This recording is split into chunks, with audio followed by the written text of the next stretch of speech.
Boa tarde a todos.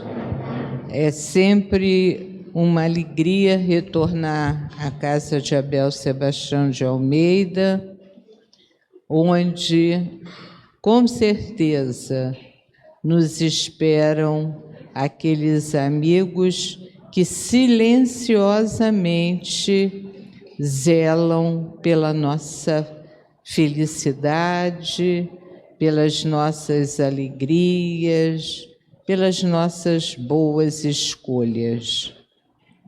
Na tarde de hoje, iniciaremos as nossas reflexões a partir de um texto de Emmanuel, que nesse momento terá a função de nos tranquilizar e de nos colocar tão interessados nas suas palavras que esqueceremos as preocupações desse mundo material e, consequentemente, abriremos espaço para que a espiritualidade possa intervir em todos os desequilíbrios do corpo material e também das nossas emoções. Então, nossa irmã Aleuda fará a leitura do texto e nós estaremos fazendo um mergulho nas palavras de Emmanuel. Boa tarde. Sejam bem-vindos à Casa de Abel Sebastião de Almeida. Hoje é dia de estudar o Evangelho segundo o Espiritismo. O nosso texto de preparo hoje foi retirado do Evangelho por Emmanuel, enviado pelo Espírito Emmanuel e psicografado por Francisco Cândido Xavier. Razões para trabalhar mais. Não fôssemos espíritos ainda fracos e imperfeitos, e não teríamos necessidade de provas e lutas diversas para a aquisição de fortaleza e burelamento. Não estivéssemos categorizados por devedores ante as leis do universo e não nos demoraríamos aos pés de nossos credores de existência do pretérito, hoje transfigurados em familiares difíceis a nos reclamarem apoio incessante. Se houvéssemos liquidado todos os problemas decorrentes de nossas quedas morais do passado, não carregaríamos intimamente os conflitos que nos caracterizam a batalha oculta contra as nossas tendências inferiores a gerarem as dificuldades emotivas e os sofrimentos imanifestos que nos impelem ao conhecimento de nós mesmos e ao reajuste das próprias forças. Se já soubéssemos agir com a generosidade dos espíritos benevolentes e sábios que nos orientam os destinos, não andaríamos repetindo lições e recapitulando experiências na condição de criaturas falíveis. Se tivéssemos granjeado a pureza ideal, não estaríamos, seja na situação de encarnados ou desencarnados, no clima educativo, mas ainda profundamente conturbado da terra, porquanto o nosso domicílio compulsório se alinharia nos planos superiores. Ninguém alegue assim embaraço, imperfeição, doença, ignorância ou inaptidão para deixar de trabalhar, aprender, aperfeiçoar e servir, de vez que em argumento de última instância, é forçoso reconhecer que Deus não nos concederia a permanência no planeta terrestre e nem nos daria os encargos que a vida nos atribui, se não confiasse em nosso esforço sincero de corrigenda e elevação, e se não nos considerasse capazes de cooperar com o seu infinito amor na edificação do mundo melhor.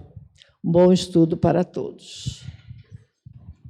Hoje iniciaremos o estudo do capítulo 20, os trabalhadores da última hora, e faremos esse estudo com a nossa muito querida irmã Niete Pimentel, que hoje entre nós vai apresentar tudo aquilo que ela já introspectou, que ela estudou, que ela guardou no seu coração sobre esse capítulo 20, que no final das contas vai se referir aos espíritas, ou pelo menos àqueles que, como nós, buscamos no Evangelho segundo o Espiritismo o conhecimento e o consolo para as nossas dificuldades. Uma boa palestra para todos nós. Boa tarde a todos. Que a paz e o amor do Cristo esteja nos nossos corações, fortalecendo-nos, para que juntos possamos trocar. Não é aqui um momento da gente falar e o outro responder, mas a gente pode vibrar, né? Podemos vibrar, trocar através do pensamento, né? A ideia, muitas vezes, quem está aqui falando, quem está ali falando, esquece alguma coisa. E, às vezes, a vibração do que está assistindo emite uma energia, emite uma vibração que chega aqui para nós de repente. Isso não é acaso. Isso é uma ligação fluídica entre todos nós. Porque não é o que está falando aqui sabe mais do que os que estão aí. Ao contrário, alguém estuda e bota um pouco de verniz no rosto e vem, né? Mas todo mundo tem condições de estudar, principalmente aqueles que se dedicam a estudar, porque doutrina espírita, gente, essa coisa, o médium está pronto, o médium nunca está pronto. Lamento dizer, tá? Cada dia ele se prepara um pouco mais. É igual o espírita. E essa mensagem que fala no capítulo 20, os trabalhadores da última hora, é interessante que a gente procura ver no sentido real o trabalho. Eu estava aqui vendo. Quem viu, quem já alcançou essa casa uns tempos atrás, né? Uma hora dessa a gente estava aqui num calor infernal, né, gente? E hoje nós estamos no conforto, né? Não podemos reclamar. A gente vai pegar um solzinho da onde a gente saiu até chegar aqui. Mas quando chegar aqui, como as companheiras, eu vou subir para pegar um arzinho, né? E isso tudo foi trabalho. Isso mesmo. Você tendo dinheiro, você precisa do trabalho. E quando você, a não ser com herança, e que se você não souber administrar, porque a gente está falando de trabalho, estamos falando de administrador. E tem o administrador fiel e o administrador infiel. E aí, tudo isso é obra de trabalho. Há quanto tempo outras mentes desenvolveram para poder chegarmos nessa condição de termos conforto, né? Então, tudo é o trabalho. Quando a gente escuta alguém dizer, se eu descobrisse quem inventou o trabalho, eu mataria. Coitado, não sabe que quem inventou o trabalho é o Criador de tudo e que ninguém o mata. Ele é vida e é vida em abundância, né? Ninguém o mata. Que a gente deveria, antes de tudo, agradecer pelo trabalho. Que o trabalho é uma bênção na nossa vida. É uma das maiores, depois da reencarnação, o trabalho é uma das maiores bênçãos, porque sem ele nós não conseguiríamos nada. E aí, vamos para o Evangelho, né? Quando diz assim, que é citação de Mateus, no capítulo 20, e o item de 1 a 16. O reino dos céus, e é interessante, Mateus fala o reino dos céus. Por quê? Ele não fala o reino de Deus, porque Mateus escrevia para os judeus. E os judeus não falam o reino de Deus. Ou ainda para eles é Jeová, não sei, são outras entidades que eles dão nome. Então Mateus fala o reino dos céus, né? Enquanto que os outros falam o reino de Deus, porque eles não escreveram para os judeus. E aí ele diz, né? O reino dos céus é semelhante a um pai de família que saiu de madrugada a fim de contratar trabalhadores para a sua vinha. Após ajustar com eles o que pagaria 1 denário por dia, a cada um mandou-os para a sua vinha. Tendo saído ainda na terceira hora do dia, encontrou outros trabalhadores que estavam na praça sem nada fazer e disse-lhes: ide vós também para a minha vinha e vos darei o que for justo. E eles se foram. Voltou ainda a sair a hora sexta e na hora nona, e fez o mesmo, voltando a sair na hora 1/10, isso lá para as 3 horas da tarde, ele volta ainda. Mas depois ele volta, que era na outra hora que ele iria, que era o último horário, já chegando às 6 horas da tarde. Aí ele vai, estavam aqueles homens ainda aguardando ser contratado para trabalhar. Olha só, aí vamos lá, vamos pensar, vamos pensar, naquele tempo não existia agência de emprego. Hoje em dia a gente faz o currículo, né? Bota lá nas empresas através dos meios da mídia, né? O que você vai, tem uma empresa, tem lá e a gente se cadastra, vai botando, sem precisar nem chegar. E muitas vezes as entrevistas são feitas online, nem são pessoal. Quando chega já para ser o pessoal, já é para contratar. Olha só quanta mudança. No tempo de Jesus, quando é trazido essa mensagem por Mateus, a praça era o lugar onde ficava todo o movimento. É onde os pescadores pescavam peixe, os que plantavam, tinha lavoura, levava lá o que ele colhia na sua lavoura. Todo o trabalho que era feito era colocado, era ali, como se fosse um mercadão de Madureira. Vamos pensar, mercadão de Madureira. Mas também era a praça onde eram encontradas as pessoas para trabalhar. Então chegavam cedo. Agora veja só a perseverança dos que ficaram até o final do dia para trabalhar, né? E aí, vamos lá para a segunda parte. No fim da tarde, o dono da vinha disse: aquele que cuidava dos seus negócios, ou seja, o seu administrador, chama os trabalhadores e paga-lhes, começando pelo último. Gente, isso aqui é para a gente parar para pensar. Não poderia ter começado pelos primeiros? Por que ele começou pelos últimos? Olha lá, aqueles últimos estavam desde manhã no mesmo horário que os outros lá. Esperando, sem comer, sem se alimentar. Imagina, aguardando o momento para ser contratado. Olha, vê aí a misericórdia de Deus, a justiça divina, né?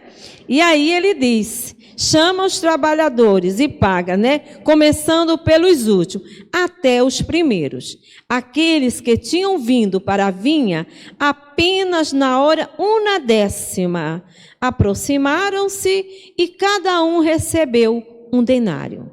Aqueles que haviam sido os primeiros a chegar à vinha também se aproximaram e julgaram que iam receber mais do que os outros. Olha, o olho, a inveja, a cobiça, né?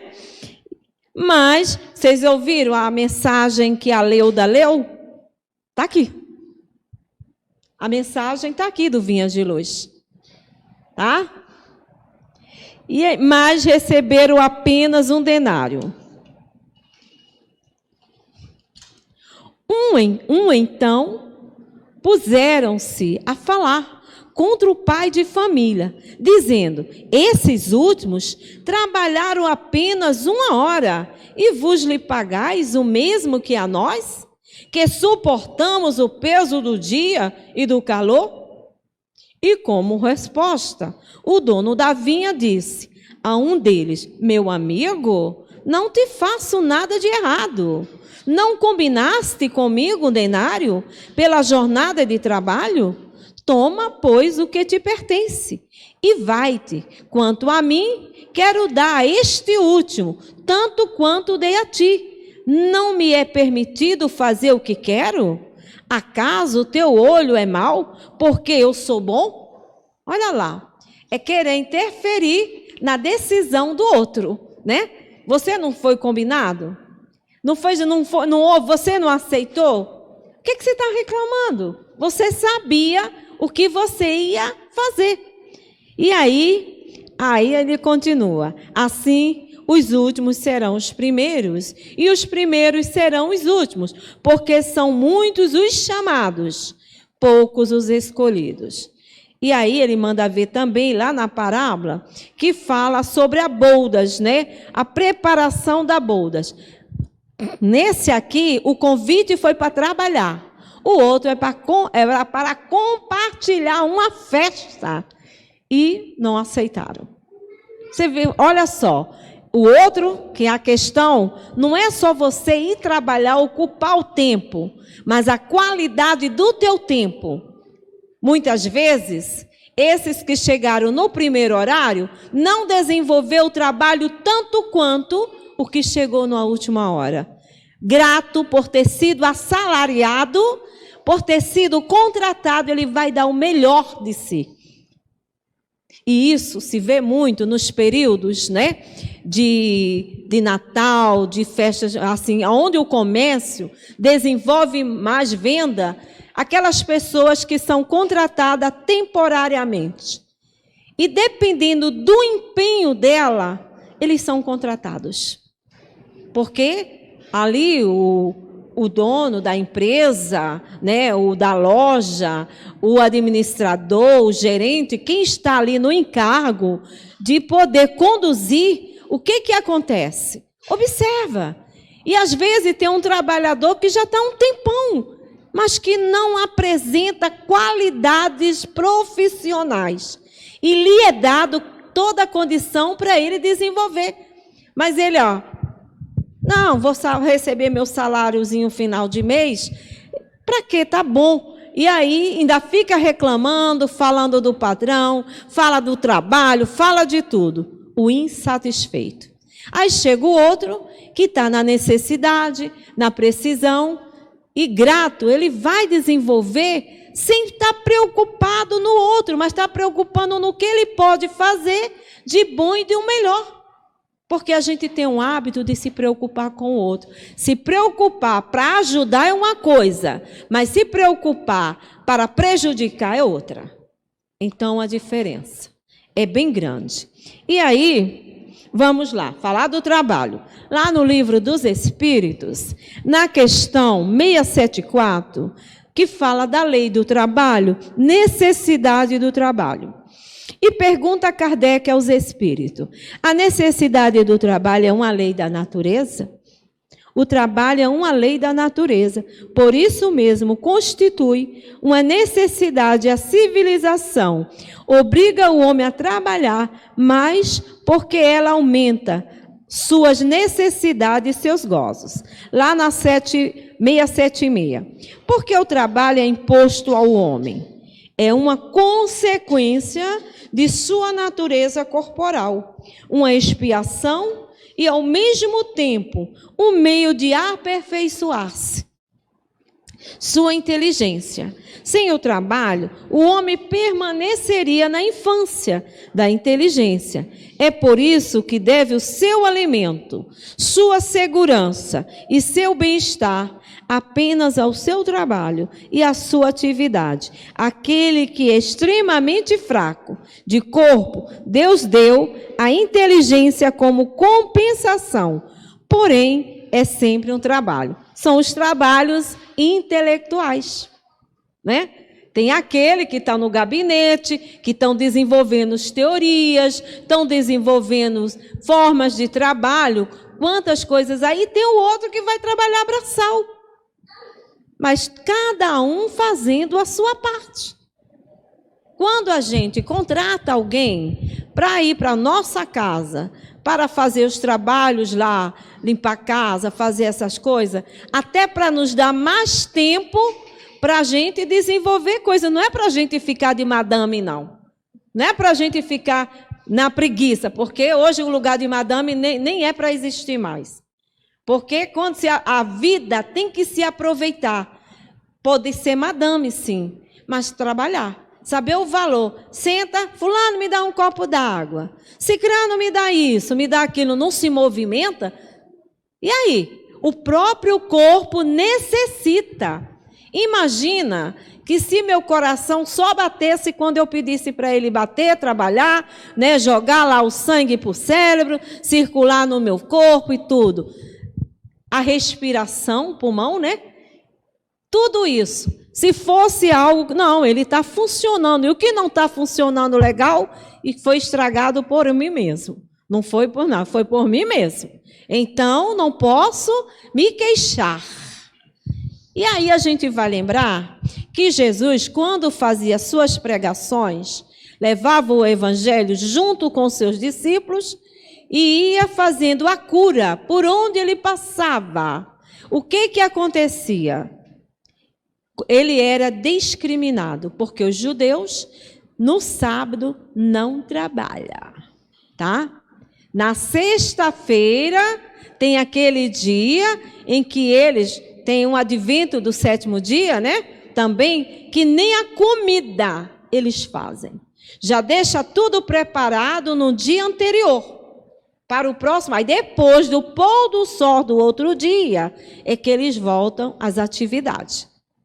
Aí imagina, alguém passa mal, está doente, mas hoje não é dia de trabalho. Então o outro morre por falta de atendimento, porque aquele não pode trabalhar. Foi o que criticaram Jesus.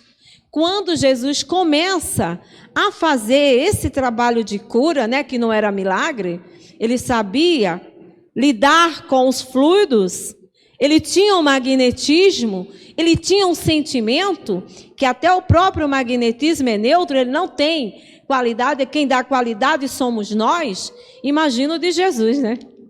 Imagina, se Pedro, a sombra de Pedro curava, imagina Jesus, né? E aí, quando falam lá, como? Dia de sábado, ele fazendo isso. E ele que conhecia a todos, né? Sabia do pensamento de todos, ele diz: o meu pai trabalha e eu trabalho também. Imagina se Deus parasse milésimo, centésimo de segundo com seu pensamento, porque sustenta-nos a todos os momentos. Que caos não seria o planeta, que não é um planeta, são planetas, universos. E aí o trabalho edifica o homem. Não importa, toda ocupação útil é um trabalho que está sendo feito. E aí vamos lá. No livro da Esperança, Emmanuel traz para nós, direto, ele não está falando para outra pessoa que não seja para o espírita, tá? Essa chamada aqui é para o espírita, que entende já um pouco que Deus é Pai. Ele não é só o Criador, o provedor. Ele é um Pai e que nos ama. Nos criou a todos, simples e ignorante, mas sabendo a finalidade que todos nós chegaríamos. E a condenação que Ele dá para nós, felicidade. Então, imagina só. E outra coisa, tem a questão, o espírita sabe que a morte não existe. Né? Nós não podemos dizer, eu acredito na reencarnação. Não é, Alci? A gente tem que dizer o quê? Eu sei da encarnação. Né? Não é mais a questão da crença, é a questão da fé. E uma fé raciocinada. Né? Basta ver as comunicações que nós recebemos. Aqui é uma delas. A codificação da doutrina espírita, Kardec foi o organizador, mas recebendo notícia de toda parte do mundo. E todos querendo se comunicar para dizer, olha aqui, preste atenção, nós não estamos mortos, nós estamos vivos, a vida continua, né? E eles estão lá falando o tempo todo para nós, como os nossos amores, nossos entes queridos.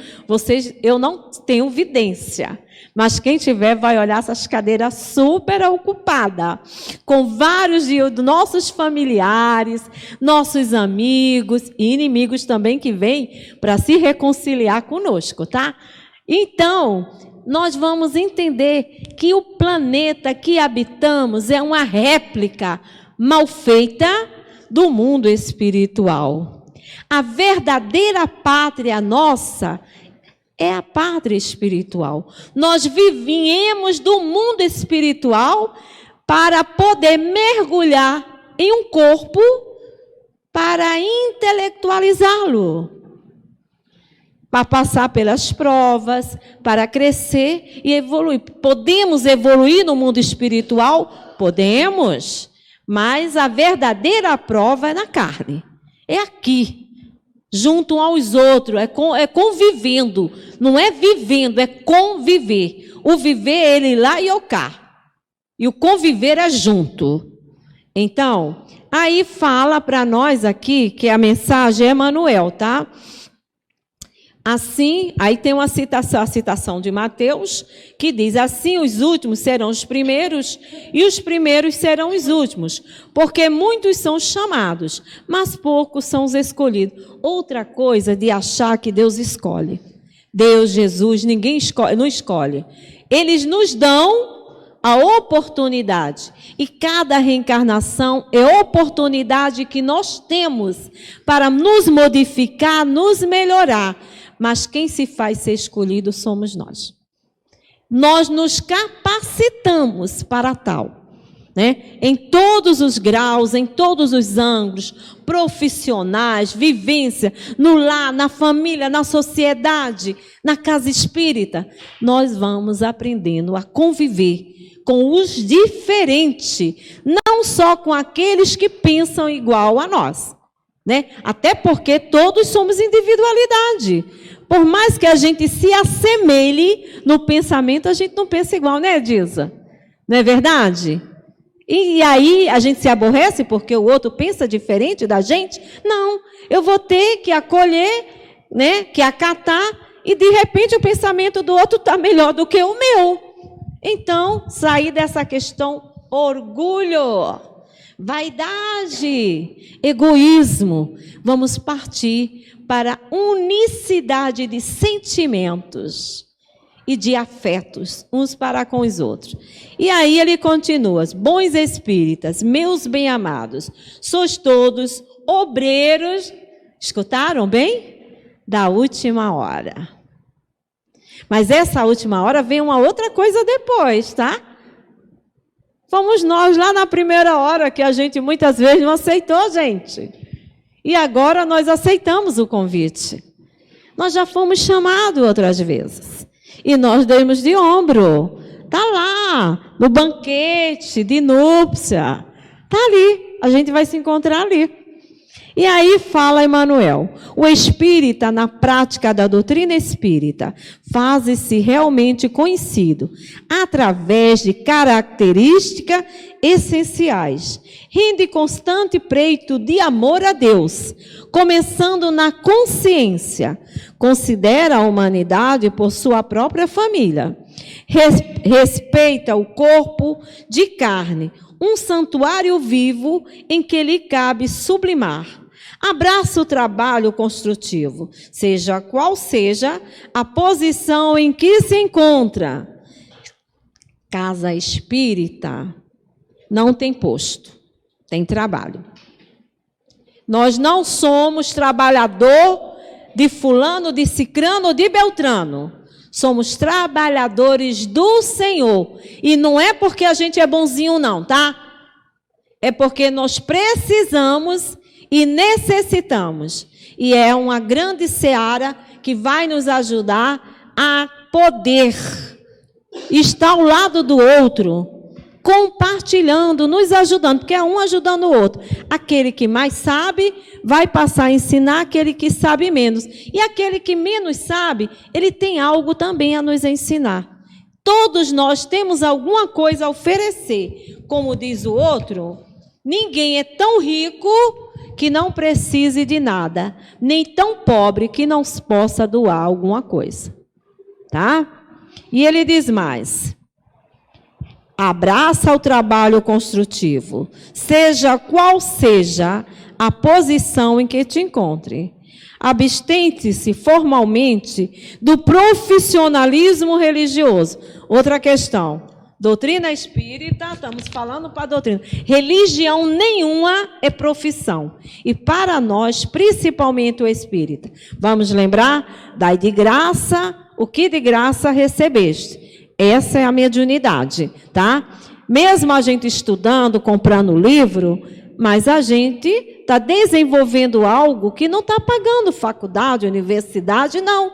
Nós estamos desenvolvendo coisas que nós trouxemos conosco para ser desenvolvido. E só no trabalho do bem nós vamos ter condições de poder desenvolver isso.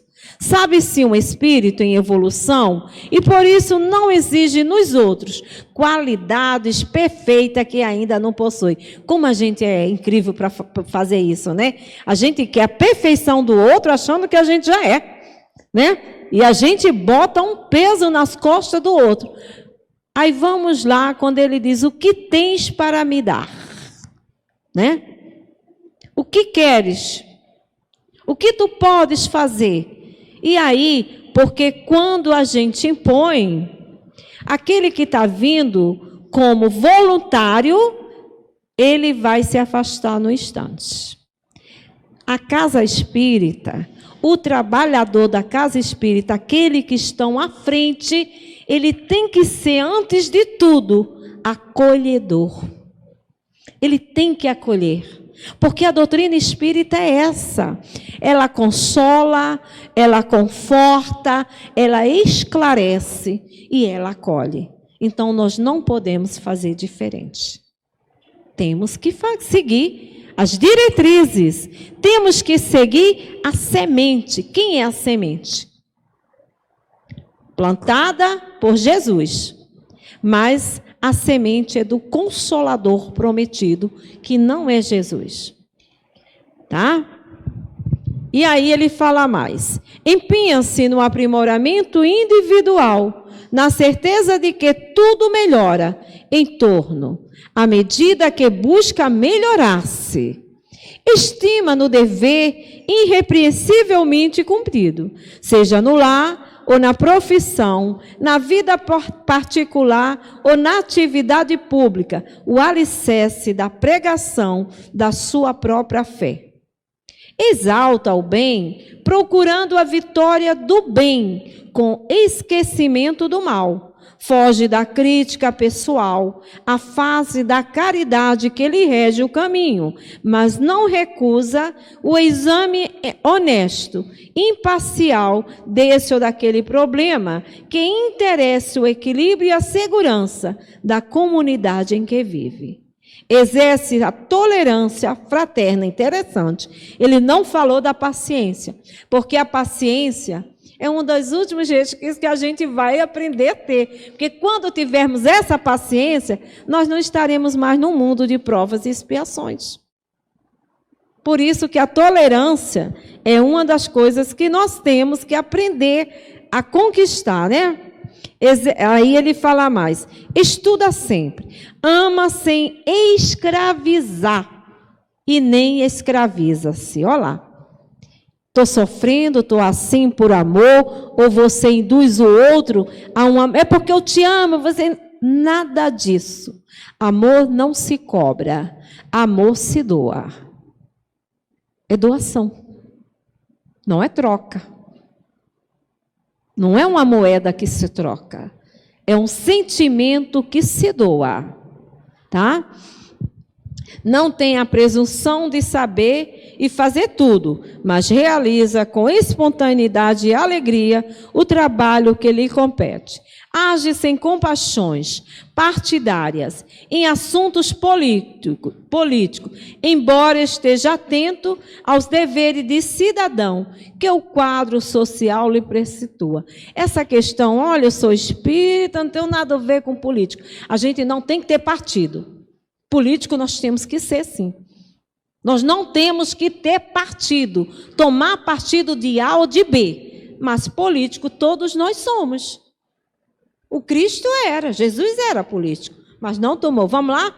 Toda vez que se apresentava as situações, Senhor, é lícito pagar a César, né? Aí ele diz, mostra a moeda. Ah, mostra, apresenta. Estava lá, de quem é essa face? É de César. Então, dai a César o que é de César e a Deus o que é de Deus. Então, com isso, ele não tomou partido de um nem do outro. Ele manda botar pelo caminho certo. Usa as posses do mundo em favor da prosperidade e do bem de todos. Evita os excessos. Simplifica quanto possível a própria existência. Acata os preconceitos dos outros, conquanto não se sinta obrigado a cultivar preconceitos algum. Definindo-se o espírita na condição de aprendiz infatigável do progresso, será justo lembrar aqui a conceituação de Allan Kardec, no item 7 do capítulo 1 de O Evangelho segundo o Espiritismo. Assim como Cristo disse, não vim destruir a lei, porém cumpri-la. O Espiritismo também diz, não venho destruir a lei cristã, mas dar-lhe a execução. Lei do trabalho, gente. O trabalho é para todos. E como a casa espírita, ela é dirigida primeiro pelo plano espiritual, mas depois pelos na terra. Porque os espíritos não têm braços, não têm mão, não têm nada. Eles precisam dos nossos braços, das nossas pernas, para subir morro, descer morro, para ir nas comunidades, para dar passe, para fazer todo o trabalho, para cozinhar para aquelas crianças, para evangelizar, para fazer estudo de cursos, tudo contam conosco. E aí, como é que está? Sabe que durante o tempo que eu estava estudando, eu estava com muita, assim, a lembrança de um grande trabalhador da nossa casa. Quem é mais antigo vai lembrar, o nosso querido Afonso. Quem não se lembra do seu Afonso, né? Seu Afonso era o primeiro a chegar na casa. Magrinho, um pouquinho, ele era o primeiro a chegar. Chegava, ele fazia, era ele e o seu Paulo já morava aqui. Seu Paulo é que era o cuidador daqui. Ele e a esposa do seu Paulo. Então, o seu Paulo cuidava da limpeza, né? E o seu Afonso cuidava da preparação do ambiente para receber a todos durante os estudos. Ele vinha, aquela ali, onde está ali a mídia, era a sala da água fluidificada. Muitos lembram, porque foi há pouco tempo essa mudança. E aí ele vinha, ele mandava, limpava tudo, era tudo limpinho, trocava o pano da bancada, trocava os copos, botava água, preparava tudo. E vinha na mesa, ajeitava, trocava tudo. Ele está aqui, tá, gente? Se preocupe não, que ele, nas horas do trabalho, ele está aqui no trabalho, aqui também. E aí ele cuidava. Gente, ele era o último a sair. Todo mundo ia embora. Na sessão da noite, quando terminava, ele, seu Paulo, fechava o portão, que seu Paulo morava aqui atrás, e ele ia embora, não sei que hora da noite, para o outro lado do Riachuelo. Ele ia a pé. E saía, ninguém via seu Afonso murmurar, reclamar. Poxa, fulano chega, não vê, não faz, não acontece. Gente, cada um faz aquilo que lhe toca. De repente, aquele que chega, senta, se acomoda, ele não tem os olhos ainda de ver. Ele não tem a percepção de entender, de compreender que ele é também um trabalhador do Senhor. Não cabe só aquele que foi contratado para limpar banheiro, fazer isso, fazer aquilo. Sabe o que é que eu lembrei, Edisa? Isso aí no tempo que a gente podia, tá, Edisa? Eu lembrei da gente, no tempo que a gente podia, nas escadas subindo, limpando a janela, faxinando, que era um tempo que seu Afonso não tinha tanto assim, mais condições de fazer isso, né? E a gente fez um motirão aqui, a Edisa ficou na comida, não foi, Edisa? Edisa ficou lá na cozinha fazendo o alimento para os trabalhadores, que a gente também precisa alimentar o corpo, né? E aqui a turma aqui, pegamos uns jovens, deixamos de lá de fora toda, faxinamos. Ficou limpinho, uma graça, né? Por quê? A gente não diz que é a nossa casa. Você deixa a sua casa suja, bagunçada? Não. E isso diminui a tua condição, tua qualidade de ser? Não te enobrece. O trabalho é uma bênção de Deus. Então, aquele que quer e se diz trabalhador do Senhor, ele tem que, primeiro, nos estudos a seguir, nas semanas que vão proceder, vocês vão ver, né? O que é um trabalhador do Senhor. Ele é silencioso. Ele não faz barulho, ele não cobra de ninguém. Ele dá o que ele já pode dar. Porque o pai não exige nada daquilo que o filho não possa fazer. E quem somos nós para exigir do outro? Então, vamos aprender, né, com esse mestre divino que nos ensinou, ele fez. É tanto que se a gente para pensar, durante os 3 anos que Jesus veio pregando, ensinando aos apóstolos, nenhum deles fizeram nada não. Só passaram a fazer depois que ele retornou a pátrias celestiais. Porque ele era o mestre, ele ensinava e os seus discípulos, seus apóstolos aprendiam para quando ele não tivesse em corpo. Porque ele diz, estarei convosco em espírito e em verdade. Se existe alguém esperando a materialização de novo de Jesus, aqui na terra, sinto muito. Ele já passou o que tinha de passar entre nós. Porque se ele vier, será crucificado outra vez. Então, vamos aprender com Jesus, com esses trabalhadores, né? O nosso querido irmão Abel, doutor Valente, doutor Bezerra, todos esses são trabalhadores do Senhor e estão mais próximos de nós. Devido à nossa condição ainda tão difícil, eles se aproximam para nos ajudar, nos estimular a sermos também. Porque eles dizem, eu venci, vocês também vencem. A gente não foi já feito, criado desse jeito. Vamos lá. A gente sabe quem foi o doutor Bezerra, né? E quem diria que o Zaqueu se tornaria o Bezerra de Menezes, né? Quem diria, né? Isso aí. E é tanto que ele já recebeu quantos convites da Mãe Maria para galgar mundos muito mais elevados, felizes, né? Mas ele, sabendo da dor que nós passaríamos, como estamos passando, ele pede permissão, ele não desobedece, mas pede que, se fosse possível, deixasse ele ainda sobre a psicosfera do planeta Terra, para nos auxiliar. Isso é amor, isso é desprendimento, isso é entender o sentido do trabalhador fiel. É aquele que trabalha sem se queixar, sem reclamar, sem se lamentar, vencendo as suas próprias dores, as suas próprias dificuldades em benefício do outro. Quantas vezes se vai dar um passe? A maioria de nós tem problemas de coluna, que é uma beleza, né?